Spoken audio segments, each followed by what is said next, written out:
আমাদের অনন্য স্টোরি সকল প্রকার পার্ট গল্প দেখতে আমাদের চ্যানেলটি সাবস্ক্রাইব করে পাশে থাকা বেল আইকনটিতে ক্লিক করে অল নোটিফিকেশন অন করে দিন। অফিস থেকে রাফি আর আমি একটা পার্কে গেলাম ঘুরতে। পার্কের ভিতরে ঢুকে একটা জায়গায় গিয়ে বসলাম। দুজনে মিলে কথা বলতে লাগলাম।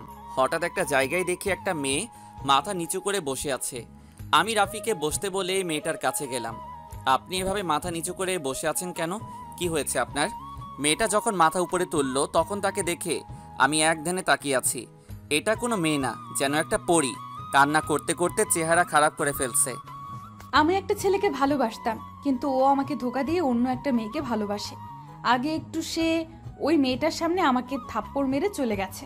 সে নাকি আমার সাথে টাইম পাস করেছে। আব্বু আম্মু আমাকে বিয়ে দেওয়ার জন্য পাগল হয়ে গেছে, তাই বাড়ি থেকে ওর কাছে পালিয়ে আসি। ওর সাথে আমার ফেসবুকে পরিচয়, কিন্তু এখন আমি কোথায় যাব? বাসা থেকে আসার পর সব টাকা শেষ হয়ে গেছে। প্লিজ কান্না করবেন না। ছেলেটা যদি আপনাকে ভালোবাসতো তাহলে কখনো ছেড়ে চলে যেত না।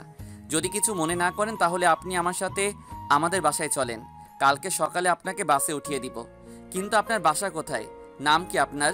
কিছুই তো জানা হলো না। আমার বাসা যশোরে। আমার নাম নদী আক্তার বৃষ্টি, সবাই বৃষ্টি বলে ডাকে। আমি এবার অনার্স ফাইনাল ইয়ারে পড়ি। আর আমি আপনার সাথে যাব না যদি আপনি আমার সাথে খারাপ কিছু করেন। এই কারণে কাউকে সাহায্য করতে নেই। এতই যদি ভয় পান তাহলে বাসা থেকে পালিয়ে এসেছেন কেন? আমি কি জানি রনি আমাকে এভাবে ধোকা দিবে? যদি জানতাম তাহলে কখনোই আসতাম না। এসেছি তাকে অনেক ভালোবাসি বলে। আপনি যদি আমাকে বিশ্বাস করতে পারেন তাহলে আমার সাথে যেতে পারেন। আমার বাসায় আব্বু আম্মু আর একটা ছোট বোন আছে। আর এই পার্কে খারাপ মানুষের অভাব নেই। যদি আপনার মন চায় আসতে পারেন। আমি গেলাম বলে আমি হাঁটা ধরলাম। পিছনে তাকিয়ে দেখি নদী আমার পিছনে পিছনে আসতে লাগলো। আমি রাফিকে বাসায় পাঠিয়ে দিলাম। তারপর পার্ক থেকে বেরিয়ে একটা রিক্সা নিলাম। নদী রিক্সায় উঠে বসলো, আমিও উঠলাম। তবে দূরত্ব বজায় রেখেই বসেছি। এই প্রথম কোনো মেয়ের সাথে রিক্সায় উঠেছি। নিজের কাছে কেমন জানি লাগছে। রাস্তায় কেউ কারোর সাথে কথা বলি নাই। বাসার সামনে আসার পর ভাড়া দিয়ে দুজনে ভিতরে ঢুকলাম। দরজার সামনে এসে কলিং বেল চাপ দিলাম। কিছুক্ষণ পর রাইসা এসে দরজা খুলে দিল। আমাদের দুজনকে একসাথে দেখে রাইসা জোরে জোরে চিৎকার দিয়ে বলতে লাগলো, আব্বু আম্মু দেখে যাও, তোমার ছেলে বাসায় বউ নিয়ে এসেছে।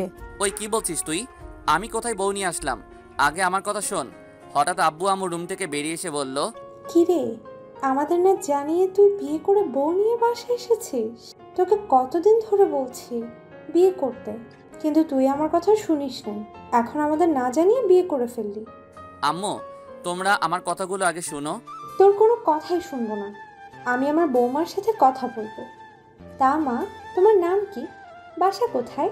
আসলে আপনারা ওনাকে ভুল বুঝছেন, আমি ওনার বউ না। তারপর নদী আব্বু আম্মুকে সব খুলে বলল। তুমি কিছু মনে করো না। আমি মনে করছি রাসেল তোমাকে বিয়ে করে নিয়ে এসেছে, তাই এত কিছু বলে ফেললাম। না আন্টি, আমি কিছু মনে করি নাই। আর আমার নাম নদী, বাসা যশোরে। ওদের কি বাইরে দাঁড় করিয়ে রাখবে? ভিতরে নিয়ে আসবে না?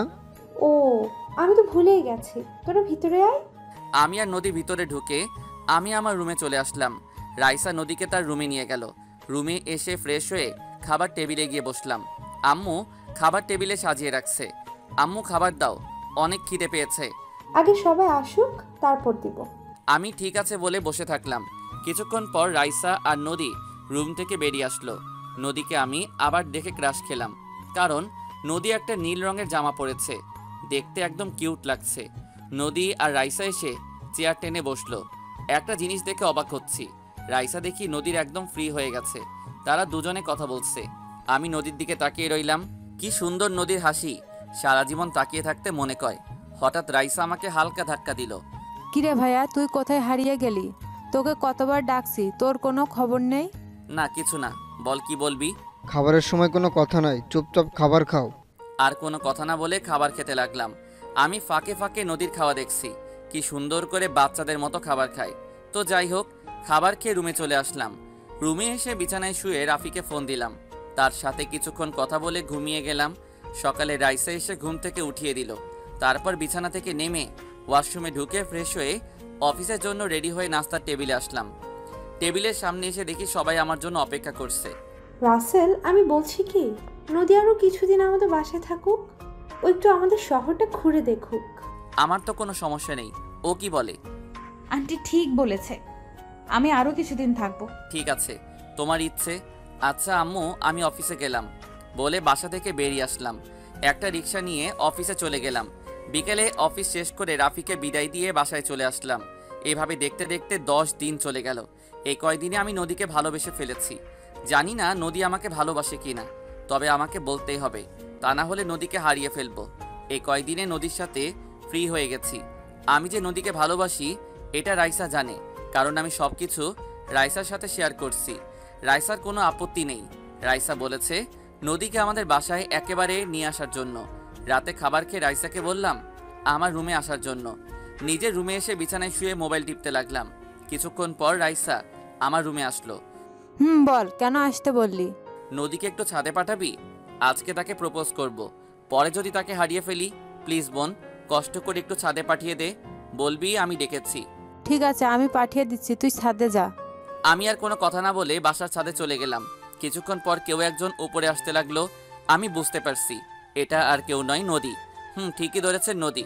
নদী আমার সামনে এসে বলল, আপনি আমাকে ডেকেছেন? ডেকেছি। তোমাকে কিছু কথা বলার ছিল। কি কথা বলুন। তুমি একটু চোখ বন্ধ করো। চোখ বন্ধ করব কেন? আর একটু করো না। ঠিক আছে, করলাম। আমি ছাদের উপরে ফুল গাছ থেকে একটা ফুল নিয়ে নদীর সামনে হাঁটু গেড়ে বসে বলতে লাগলাম, কি আছে তোর মাঝে বুঝি না, শুধু অনন্তকাল তোর দিকে তাকিয়ে থাকতে ইচ্ছে করে সারা জীবন তোকে দেখি। কি অদ্ভুত ভালোবাসা, কি অদ্ভুত সম্পর্ক, সব কিছু ভুলে যাই যখন তোর ওই মায়াভরা মুখের দিকে তাকাই। আমি আমার নিজেকে হারিয়ে ফেলি তোর মাঝে। আমি তোমাকে প্রথম যেদিন পার্কে দেখি সেদিন থেকে ভালোবেসে ফেলেছি। তোমাকে অনেকবার বলতে চেয়েছি, কিন্তু ভয়ে বলতে পারি নাই। আজ বলছি, আমি তোমাকে ভালোবাসি নদী। নদী আমার থেকে ফুলটা নিয়ে দাঁড় করিয়ে সাথে সাথে জড়িয়ে ধরলো। আমিও তোমাকে ভালোবাসি। তোমাদের বাসায় থাকার পর সবাই আমাকে আপন করে নিয়েছে, আর আমিও তোমাকে ভালোবেসে ফেলেছি, কিন্তু ভয় বলতে পারি নাই। যদি তুমি না করে দাও, কখনো ছেড়ে যাবে না তো? রনির মতো ধোকা দিবে না তো? এবার যদি রনির মতো ধোকা দিয়ে চলে যাও, তাহলে আমি আর বলতে না দিয়ে ঠোঁট দুটো এক করে দিলাম। প্রায় 5 মিনিট পর ছেড়ে দিলাম। আর কখনো মরার কথা বলবে না। মরতে হলে দুজনে একসাথে মরবো, বাঁচতে হলে একসাথে বাঁচবো। আমাকে জড়িয়ে ধরে রাখো, যেন কেউ আমাদের আলাদা করতে না পারে। আমি নদীকে শক্ত করে জড়িয়ে ধরলাম। নদীও আমাকে শক্ত করে জড়িয়ে ধরলো, যেন ছেড়ে দিলে হারিয়ে যাব। পৃথিবীর সব সুখ তখনই নিজের মনে হয় যখন ভালোবাসার মানুষটি ভালোবেসে পাশে থাকে, আর তখনই নিজেকে অনেক ভাগ্যবান মনে হয় যখন ভালোবাসার মানুষটি বিশ্বাস দিয়ে বিশ্বাস রাখে। কেমন হয়েছে জানাবেন, ভুল হলে ক্ষমার দৃষ্টিতে দেখবেন। ধন্যবাদ সবাইকে। লাইক এবং কমেন্ট দিয়ে পাশেই থাকবেন।